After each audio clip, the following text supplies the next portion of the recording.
आज का विषय है सामाजिक विज्ञान। सामाजिक विज्ञान के अंतर्गत आज हम लोग यूनिट सेकंड के अंतर्गत भूगोल का अध्ययन करेंगे। इसके पहले हम लोग यूनिट फर्स्ट में 3 चैप्टर्स का अध्ययन कर लिए हैं, जिसमें फर्स्ट चैप्टर था यूरोप में राष्ट्रवाद और सेकंड चैप्टर था भारत में राष्ट्रवाद। इन दोनों चैप्टर्स के छोटे छोटे क्वेश्चंस हम लोग पढ़ चुके हैं। अभी लॉन्ग क्वेश्चंस इसके पढ़ने बाकी हैं, जिसको हम लोग बाद में पढ़ेंगे। लेकिन जो यूनिट फर्स्ट का थर्ड चैप्टर है, जिसका नाम है भूमंडलीकृत विश्व का बनना, इस चैप्टर्स के हम लोग छोटे क्वेश्चंस और लॉन्ग क्वेश्चंस सभी पढ़ चुके हैं। अब आज हम लोग यूनिट सेकंड, जिसमें ज्योग्राफी आता है, भूगोल, उसका अध्ययन करेंगे। और इस यूनिट का जो फर्स्ट चैप्टर है वो है संसाधन एवं विकास, जिसको इंग्लिश में हम लोग रिसोर्स एंड डेवलपमेंट भी कहते हैं। नेक्स्ट, तो संसाधन क्या होता है, आज हम लोग संसाधन के बारे में सबसे पहले जानेंगे। तो संसाधन हमारे पर्यावरण में पाई जाने वाली प्रत्येक वस्तु जो हमारी आवश्यकताओं को पूरा कर सकती है, संसाधन कहलाती है। शर्त यह है कि वह सांस्कृतिक रूप से मान्य हो, प्रौद्योगिक रूप से सुगम हो तथा आर्थिक रूप से उपयोगी हो, तो उसे हम संसाधन कहते हैं। संसाधनों को 4 आधारों पर वर्गीकृत किया गया है। पहला है उत्पत्ति के आधार पर, जैविक तथा अजैविक में। दूसरा है समाप्यता के आधार पर, नवीकरणीय तथा अनवीकरणीय। तीसरा है स्वामित्व के आधार पर। स्वामित्व के आधार पर 4 प्रकार के संसाधन बताए गए हैं। पहला है व्यक्तिगत संसाधन। व्यक्तिगत संसाधन उन्हें कहा जाता है जिन पर व्यक्तियों का निजी स्वामित्व होता है, जैसे उनके घर, उनके खेत, उनका बगीचा आदि। इसी प्रकार से सामुदायिक संसाधन उन्हें कहा जाता है जिस पर समुदाय का स्वामित्व होता है, जैसे गांवों में चारागाह, शहरों में पार्क, खेल के मैदान आदि। इसी प्रकार राष्ट्रीय संसाधन उन्हें कहा जाता है जिस पर राष्ट्र का स्वामित्व होता है।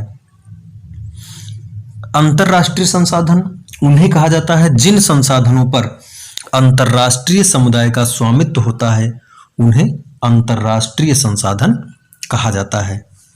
विकास की अवस्था के आधार पर संभावी संसाधन। संभावी संसाधन उन्हें कहा जाता है जिनकी खोज तो हो चुकी है लेकिन उनका उपयोग नहीं किया गया है अभी। विकसित संसाधन किन्हें कहा जाता है? विकसित संसाधन उन्हें कहा जाता है जिनका सर्वेक्षण कर लिया गया है, जिनकी गुणवत्ता और मात्रा निर्धारित की जा चुकी है, उनको हम विकसित संसाधन कहते हैं। भंडारित संसाधन वे संसाधन हैं जो हमारे पास मौजूद तो हैं लेकिन उनको प्रयोग करने की तकनीक अभी हमारे पास नहीं है। जैसे जल की पर्याप्त मात्रा हमारे पास है और यह जल ऑक्सीजन तथा हाइड्रोजन नामक 2 ज्वलनशील गैसों का यौगिक है, परंतु इनको अलग करने की तकनीक अभी तक हमारे पास नहीं है। इसी प्रकार संचित कोष उन्हें कहा जाता है जिनको भविष्य के लिए हम लोग संचित करके रखते हैं। नेक्स्ट, अब हम उत्पत्ति के आधार पर संसाधन देखते हैं। तो उत्पत्ति के आधार पर 2 प्रकार के संसाधन होते हैं। एक होता है जैव संसाधन और दूसरा होता है अजैव संसाधन। तो जैव संसाधन उन्हें कहा जाता है जो हमें जीवमंडल से प्राप्त होते हैं या जिनमें जीवन व्याप्त होता है, जैसे मनुष्य है, वनस्पतियां हैं, प्राणी जगत है, पशुधन है, मत्स्य जीवन है। यह सब हमारे जैव संसाधन के अंतर्गत आते हैं। अजैव संसाधन उन्हें कहा जाता है जो निर्जीव वस्तुओं से बनते हैं, जैसे चट्टानें हैं, धातुएं हैं आदि। इसी प्रकार हम देखते हैं कि समाप्यता के आधार पर संसाधन भी 2 प्रकार का होता है। एक होता है नवीकरणीय संसाधन। वे साधन जो एक बार खनन करने एवं प्रयोग करने से समाप्त नहीं होते उन्हें नवीकरणीय संसाधन कहा जाता है, जैसे भूमि, जल और वनस्पति। भूमि पर हम लगातार कृषि करते रहते हैं, भूमि बराबर उत्पादन हमको देती रहती है। इसी प्रकार से जल का भी उपयोग हम लोग करते रहते हैं, बराबर हमको मिलता रहता है, अर्थात जल का भी नवीकरण होता रहता है। वनस्पतियां हम लोग काटते हैं फिर वो उगाती है, तो इसका क्या होता है, नवीनीकरण होता रहता है, तो इसको हम लोग नवीकरणीय संसाधन कहते हैं। दूसरा है अनवीकरणीय संसाधन। अनवीकरणीय संसाधन ऐसे संसाधन जो एक बार खनन करने तथा प्रयोग करने के बाद समाप्त हो जाते हैं, उन्हें अनवीकरणीय साधन कहा जाता है, जैसे कोयला, खनिज तेल, पेट्रोलियम आदि। इन खनिजों के भंडार सीमित हैं और किसी भी प्रचलित प्राकृतिक या वैज्ञानिक विधि से इन भंडारों में वृद्धि नहीं की जा सकती, अर्थात इनका नवीकरण नहीं हो सकता। अनवीकरणीय, ये एक बार प्रयोग करने के बाद समाप्त हो जाते हैं, इसीलिए इनको अनवीकरणीय संसाधन कहा जाता है, जिनका नवीनीकरण नहीं होता है। अब यहाँ पर हम देखते हैं सतत पोषणीय विकास किसे कहा जाता है। सतत पोषणीय विकास, तो सतत पोषणीय विकास ऐसे विकास को कहा जाता है जो विकास पर्यावरण को नुकसान न पहुंचाए तथा संसाधनों का इस प्रकार से उपयोग करे कि हमारी आवश्यकताएं भी पूरी हो जाएं और आने वाली जो पीढ़ियां हैं उनके लिए संसाधन भी बचे रहें, तो इन्हें हम सतत पोषणीय विकास कहा जाता है।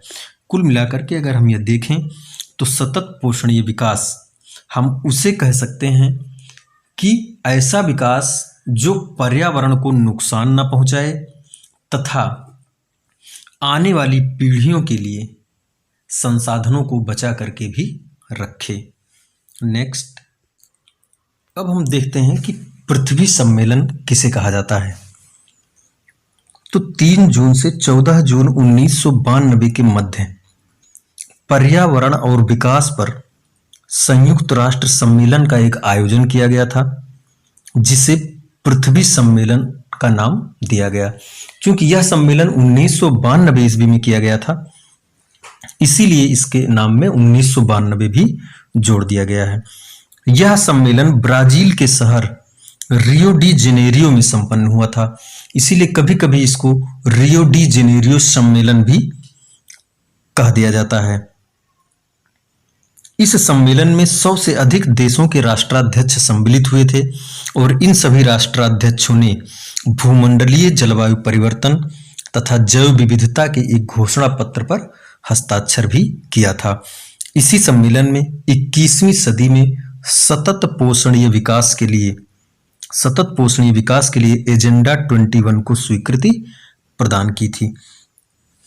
अब देखते हैं एजेंडा 21 क्या है। एजेंडा 21 एक कार्य सूची है। इसे 1992 में इसी पृथ्वी सम्मेलन में स्वीकृत किया गया था। इसका जो उद्देश्य था वो था 21वीं सदी में भूमंडलीय सतत पोषणीय विकास प्राप्त करना। सभी स्टूडेंट अपनी सामाजिक विज्ञान की कॉपी पर इन 5 प्रश्नों के उत्तर लिखेंगे। फर्स्ट क्वेश्चन है संसाधन किसे कहते हैं। सेकंड क्वेश्चन है कि जैव तथा अजैव संसाधन को उदाहरण सहित परिभाषित कीजिए। थर्ड क्वेश्चन है समाप्यता के आधार पर संसाधन को वर्गीकृत कीजिए। समाप्यता के आधार पर आपको नवीकरणीय और अनवीकरणीय संसाधनों के बारे में लिखना है, उनकी परिभाषा लिखनी है और उनका एग्जाम्पल्स लिखना है। फोर्थ क्वेश्चन है कि सतत पोषणीय विकास से क्या तात्पर्य है। फिर फिफ्थ क्वेश्चन है आपको इन दोनों टॉपिकों पर टिप्पणी लिखनी है। फर्स्ट है पृथ्वी सम्मेलन 1992 और सेकंड है एजेंडा 21। इन दोनों पर आपको टिप्पणी लिखनी है। थैंक्स।